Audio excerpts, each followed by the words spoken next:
In this walkthrough, I'll show you how to connect Slack with Keap Max Classic using automation, so data flows seamlessly between the two apps. First, you'll need to sign into your account and get started by clicking the trigger button to begin building your automation. Now we'll set up Slack as the app that starts this automation.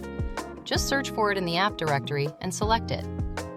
Here, you'll pick which Slack event should kick off the automation, like when a new message is posted or a reaction is added. To connect your Slack workspace, you'll need to sign in and give permission for the integration to access your Slack data.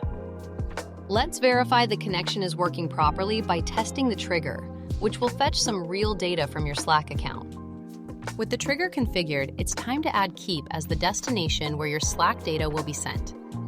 Choose what action you want to happen in Keap whenever the Slack trigger fires, such as creating a contact or updating an invoice.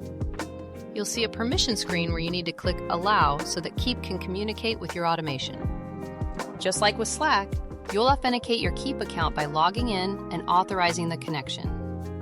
This is where you'll match up the information from Slack with the corresponding fields in Keap, like mapping invoice details or product quantities. Then continue. Run a test to make sure the action works correctly and data is being sent to Keap as expected. Give your automation a descriptive name so you can easily identify it later in your dashboard. Everything looks good, so go ahead and publish your automation to activate it and start syncing data between Slack and Keap. That's all there is to it. Your Slack and Keap integration is now live and ready to automate your workflow.